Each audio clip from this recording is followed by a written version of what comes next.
Hari ini, dia sini. सन्थ Premanand महाराजांक आखिरे लुह से गदगद होई कांदुछंती। करुणापूर्ण आखि और नम्र भाव तांको मुहरे शांति एवं आनंद स्पष्ट बारी हेउछि। प्रेमानंद महाराजांक स्वास्थ्यावस्था आजिकाली बहुत खराब अछि। से तांकर पदयात्रा को अनिर्दिष्ट काल पई स्थगित रखिछंती। बहुत दूर दूरांतरु भक्त और सन्थ माने तांको भेटी तांकर दीर्घ जीवन कामना करिबाकू श्रीराधा केलिकुंज आश्रम को छुटिबारे लागिछंती।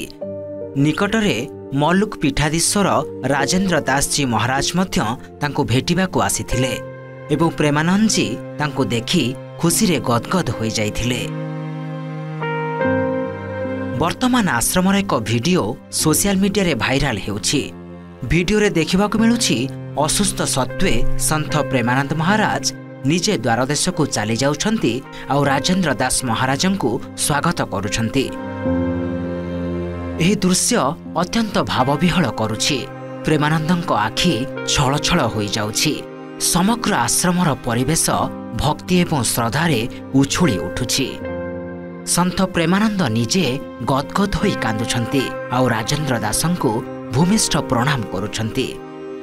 राजेंद्र दास मध्य प्रेमानंदंको मुंडिया मारुछंती। एहा परे प्रेमानंद महाराज निजे तांको पाछोटी नहीं सिंहासन रे बसाउछंती और निजे तळे बसी जाउछंती। एहाको किंतु राजेंद्र दास ग्रहण करुनाहांती। से मध्य तळे आसी बसी पडुछंती आउ कहउछंती मु एहार योग्य नुहे, आपण मोठारु बड़।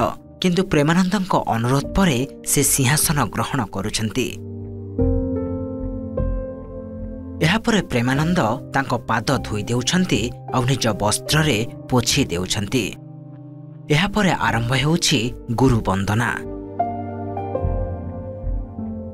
सन्थमानंकर प्रकृत तेज सेमानंक बाह्य रूपरे नुहे बरं सेमानंक अंतस्वर रे प्रतिफलित हुए। एहार एक ज्वलंत उदाहरण हेउछंती वृंदावनर प्रसिद्ध सन्थ Premanand Maharaj. Bureau report OTV।